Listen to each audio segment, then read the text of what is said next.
on a few occasions, I have misspoken about my service, and I regret that, and I take full responsibility. I may have misspoken. I did misspeak on a few occasions out of hundreds that I have attended, whether events or ceremonies, and I will not allow anyone to take a few of those misplaced words and impugn my record of service. I regret that I misspoke on those occasions. I take full responsibility for it. Connecticut Democratic Senate hopeful Richard Blumenthal attempting to clean up after revelations that he inaccurately described his military record. Mr. Blumenthal served stateside during the Vietnam War, not actually in Vietnam. Republican efforts to capitalize on that were cocksure and fast.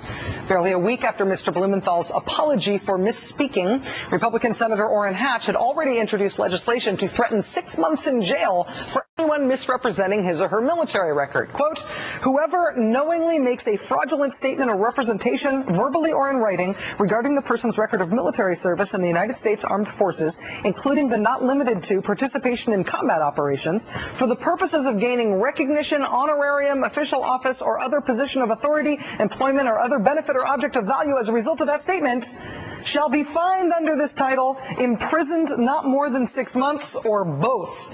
Fined or imprisoned or both.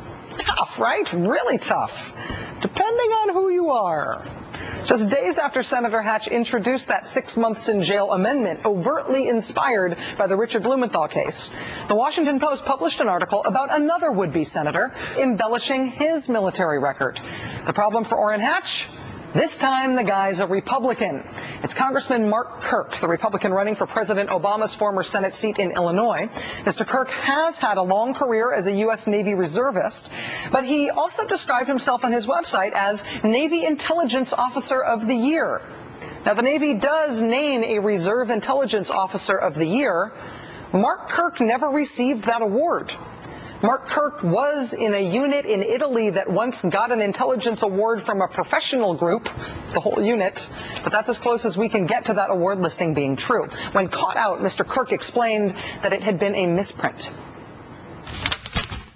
We misidentified the award. I actually received the Rufus Taylor Intelligence Unit of the Year award, but we misidentified it. And so when the staff saw that it was a different title, we changed my official biography.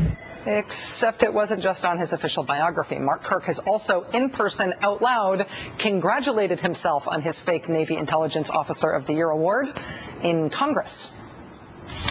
I've been in office just 1 year. Before that, I was a Navy Reserve Intelligence Officer. I was the Navy's Intelligence Officer of the Year in 1998. No, you weren't. Congressman Kirk also cited his fake Navy Intelligence Officer of the Year award in his campaign ads. Determined to make a difference for his community and defend America. The Navy named Mark Intelligence Officer of the Year for his combat service in Kosovo. Except it wasn't given by the Navy, and it wasn't an award from Mark Kirk. On the excellently named blog, The Nitpicker, which sparked some of the initial reporting on this story, Afghanistan war vet Terry Welch also points out that Mark Kirk's official congressional website claimed in 2005 that Mark Kirk was the only member of Congress to have served in Operation Iraqi Freedom. Congressman Kirk did not serve in Operation Iraqi Freedom. He did not serve in Iraq. Welch has posted screenshots of the congressman's website showing that after Kirk was confronted about the Operation Iraqi Freedom issue, he just quietly changed the website without comment or explanation. So, even if you set aside the Operation Iraqi Freedom thing, if Congressman Kirk for years kept saying the Navy named him Intelligence Officer of the Year, even though he never got that award, does that mean that Orrin Hatch wants to put his fellow Republican, Congressman Mark Kirk, in prison for 6 months? No, of course not. Don't be silly.